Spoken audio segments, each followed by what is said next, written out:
I'm gonna do Mob Wife season 4, episode 9. It starts off with Big Ange and Renee. They're talking at, I think, was they at a restaurant? I don't know, but yeah, them two was together. I think at a restaurant, and then you had Alicia and Natalie at Alicia's house, or whatever, and they basically all just talking about the drama that happened between Alicia and Renee. They both giving both of their versions of the truth, what happened through the argument, all this kind of stuff. Drita, because I'm not going to even go into that, because if you saw it last week, it was a gang of bullshit. She talking about Renee didn't own up to what she said or whatever, and I'm sitting there like, because you saying it's the truth does not make it the truth, Alicia. I'm sorry. Just because you like, I know the truth, she knows the truth. Maybe y'all truths are different. That's why she didn't own up to it. Have you ever thought about that? Like, come on, girl. So, anyway, Drita, Alicia, Big Ange, and Natalie, they go to this pumpkin patch place to pick out some pumpkins. It's Halloween time, I guess, out there, so they're going to pick out some pumpkins. They're talking about little pumpkins. They're talking about, it was like a pumpkin patch, like a pumpkin haunted house with a maze, so they went to go do that. Yeah, I was just like Big Ange, like, I don't want to see this shit. Like, no, there's nothing interesting about that. First of all, that shit reminds me, I don't fuck with pumpkin patches for the simple thing. That shit reminds me of Children of the Corn. If you have never seen any Children of the Corn, part 1, 2, 3, 4, 5, 6, whatever, you need to go back and watch Children of the Corn. Then you'll understand what I mean. I don't play with that type of shit. I don't play with cornfields. I don't play with pumpkin patches. I barely play with Halloween. Like, come on now. So, I understood what Big Ange and them were talking about. First of all, even when they went in that haunted house, I was like, this shit ain't scary. This shit looks stupid. It look okay, but it ain't scary. You don't see nobody jumping out. You just see some shit hanging. No, look like Walking Dead type shit to me. So no. So then anyway, after they come out the little haunted house, they went through like a maze or whatever. They looking at little dead shit. Like I said, it remind me of Children of the Corn.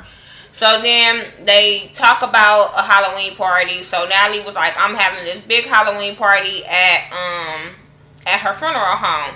So she was like, I'm having it with a casket bar and all this kind of shit. And I'm like, girl, boo. Drita was like, I don't know about that. I don't fuck with nothing I can't hit. And I was like, I feel you, Drita, on that one. Like, But, hey, I don't know. I don't get scared when it comes to funeral homes and dead people and morgues and shit like that, because I'm like, they dead. My grandmother always told me, don't worry about the dead. It's not the dead. It's the people that's living that's going to hurt you. So I've never been scared of dead people. That's why I don't watch The Walking Dead. You never hear me talk about The Walking Dead, because I don't play that shit. I don't believe in dead people walking. I don't believe in being scared of dead people, because I feel like if they dead, you can just go and fuck them up. Sorry, hit a bone, break a leg. Like, I don't know. So, yeah. So, anyway, they were talking about that. Natalie was talking about how she wants to invite Renee. So Drita was like, well, yeah, if she wants to make things better or whatever with the group, with the Philly girls, then she would go. And I'm like, no, that ain't why she would go. No. So Natalie calls her and she leaves a voicemail or whatever, and invites her, tell her, oh, well, I'm with the girls right now and I'm just trying to invite you to the party, call me back. So that was that. Renee and her son AJ, they had a pizza parlor. They're talking, they're just having mother and son time. He's talking about, she was asking him about his girlfriend, how serious are they thinking about getting married or talking about marriage, and she don't want him to rush shit along, because she feel like, when she, back in her day, she got with Junior at 19, I think a month and 19 days, she said. They were engaged. So she don't want her son to go down the route that she went down. So then he was talking about that he do want to move in with the girl and get an apartment with the girl. And Renee not feeling that, because she just want him to stay there with them. She be like, what if we get a house and y'all just live downstairs. And I'm like, girl, no, he can't do what he want to do with his girlfriend. She can't scream like that with you in the house. No, they 19, 20. If it's not going to work with their relationship, it's a lesson learned. But don't stop him from moving out with his girlfriend to live in the house with you. Then it ain't going to work. After a little while, it's not going to work. So then she talks about her business and stuff like that, and how she's working on a family cookbook. So I guess that's like an Italian thing, because y'all know Teresa from Real Housewives did it. So it must be an Italian thing to write a family cookbook. So hey, if it works for you, it works for you. But first of all, can we see you cooking in the kitchen first? Just saying. I'd rather see you being in the kitchen cooking and being that kind of person before I buy your book. I ain't seen nobody say your food is good. Just saying. So Drita is at the studio. She have to go show the producer Anthony what she had been working on. He was like, you got 16 bars. She like, yeah. So she started rapping on it, and then Method Man walks in, because that's the whole purpose of her working on this song, is so Method Man can hear it, because she wants to work with him, or he wants to work with her, or whatever. So he comes in or whatever. She all starstruck like a little ass kid, and I'm sitting there like, girl, he put his pants on just like your husband, or just like you, or anybody else. Like, why are you acting like a groupie?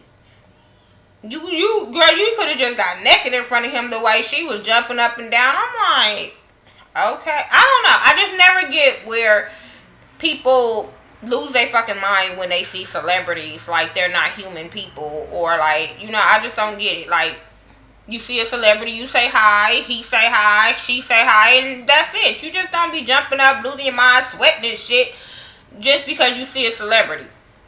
I'm just saying.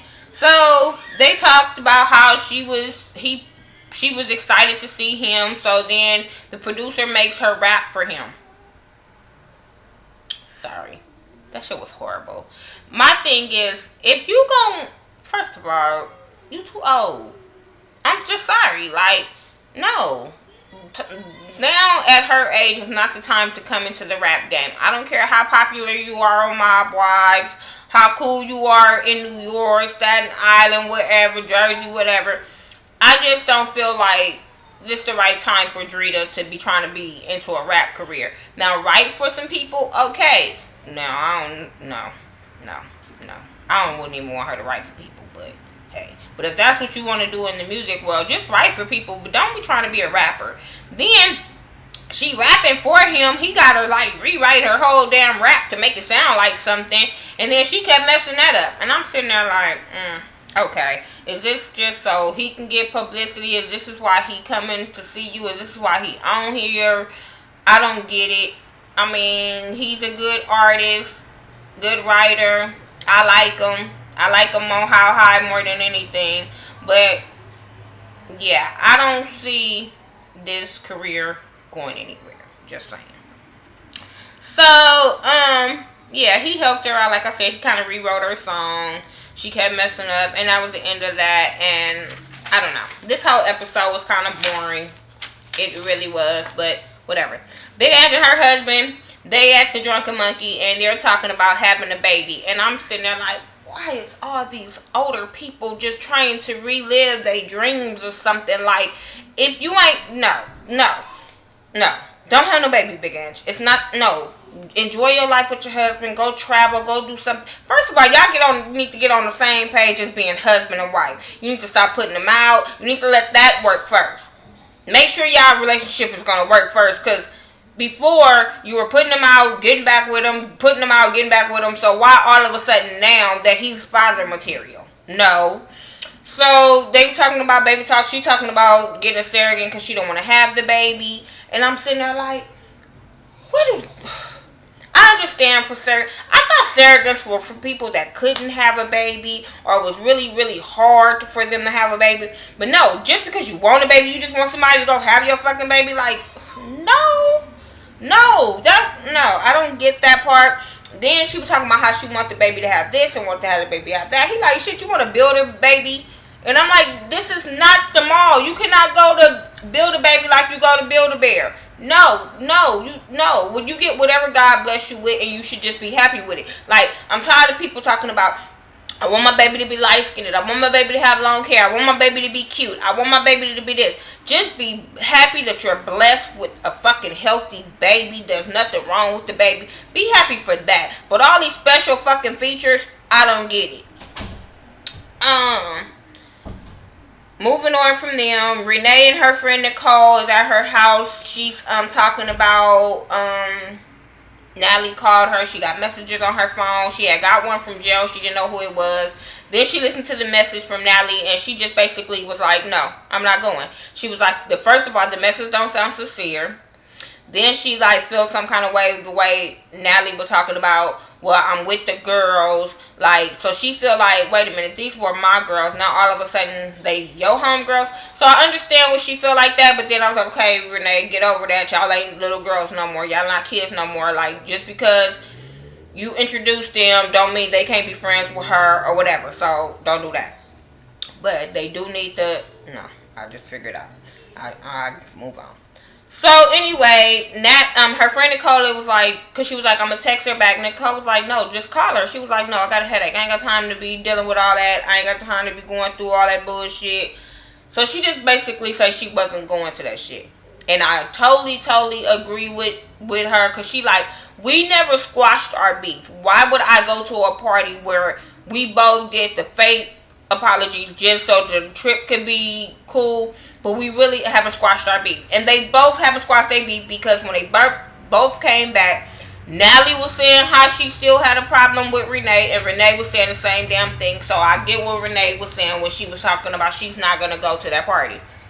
So then you have her party, Natalie's party. What the fuck did Natalie have on? That shit was horrible. I felt Drita like she looked like naked Natalie. Like, don't come in here talking about you purgatory. First of all, you said purgatory was half angel, half devil or demon or whatever the shit, but you had on all black. So I don't get the half and half part. And you just looked like a nasty ass stripper. I don't know, with some wings. I don't get it. But Drita looked like she came from Greece, mixture with you. Yeah, she do look like the little doll thing. I don't know the name of the doll, but my little daughter talks about them too. I don't know if it was Hollywood High or Hot. I don't know, but it's a doll that she was dressed up like the character. But no, you too old for that shit. Natalie came in. I mean, what's her name? Alicia came in as Superwoman, and Renee came in. I mean, Big Ange came in as like looking like The Walking Dead. Her and her husband. So, yeah, they all was having partying at her party. It looked like it went nice. Everybody was talking about Natalie's outfit while Drita was talking all that shit. She kept on talking about her outfit.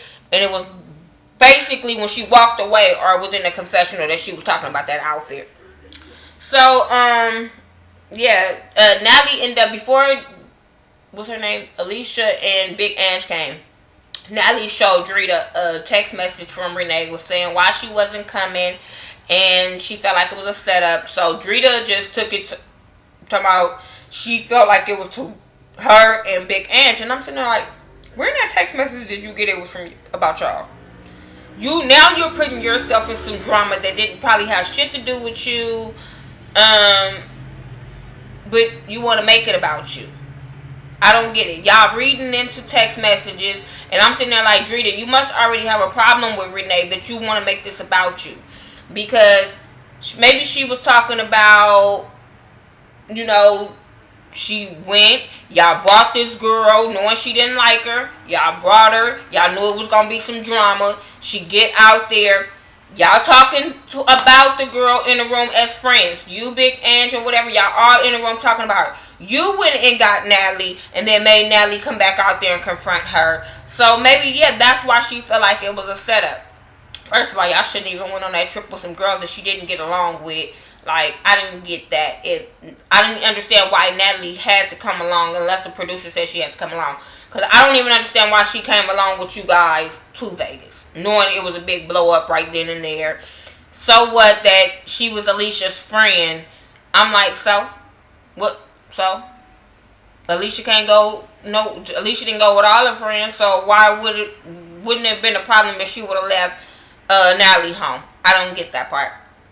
So, like I said, Drita made it about her when I think just wanted to make it about her. So then when Natalie and when Alicia and Big Ange come, she tells them about the text message. So now Big Ange is mad because she feel like, oh my God, why would we do that to her? I've been friends with her for 20 something years. And my thing is, Natalie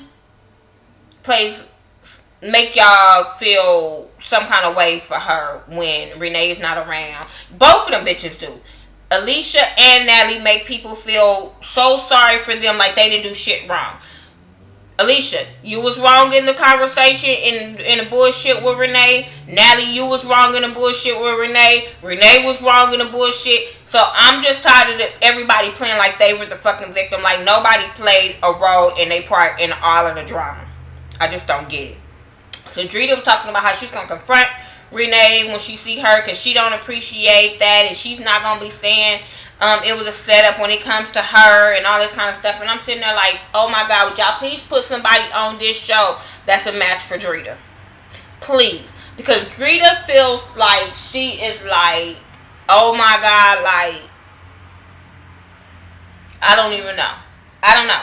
Is she Xena the warrior princess? I don't know. Because she acts like can't nobody say nothing to her. Can't nobody say nothing about her when she always in the middle of shit. So anyway, moving on from them. After the party, the next day or some days later or whatever, Drita and Big Ange go to Renee's house to go confront her about it. Drita's asking her like, why you didn't come to the party? She was like, because I didn't want to. She was like, are you mad? Are you mad at us? Or are you worried about us? Because you said it was a setup. Yeah, we seen the text message. And Renee is like, what the fuck? Like, yeah, I did say it was a setup. Like, what the fuck? Like, first of all, you confronting her about a text message she sent to somebody else that didn't have shit to do with you. That you put yourself in. I just don't get it. This episode was crazy to me. I just didn't get it. It was boring. It was dragged out. It wasn't no excitement. And it was stupid petty drama. Because these women can't never hear something and just go to the source. They always want to go to the next person before they get the shit squared away. By the time it all gets squared away, it's so many people hands into the drama that the shit is just crazy and can't be fixed. So I guess now Drita and them is not going to be cool with Renee. I don't know. I want y'all to team up with Renee and tell these other bitches to kick rocks. I don't know. I'm just not feeling them playing the victim all the fucking time. Then when you have Natalie goes to Alicia's house, she be calling fucking Renee crazy, all this kind of stuff, but then be acting like that call was sincere. No, you were just at fucking Alicia's house talking about Renee before you got with Drita and Big Ange at the pumpkin patch. So come on now, like, y'all bitches is just bullshit. So anyway, this was my review for Mob Wives, season 4, episode 9. Tell me what you guys think. Make sure you rate, comment, subscribe. Follow me on Facebook, Twitter, Instagram, Google+. I do everything by the Ghetto View, THA, not THE.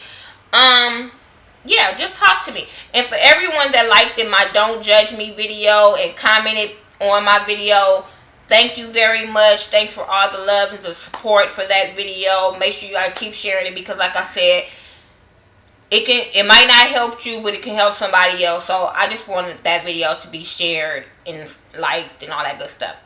But sharing like all my videos, I'm just saying. So I'll be back for the Mom Got Game video. Hopefully I'll have that up tonight also. So if not, I'll have it up first thing in the morning.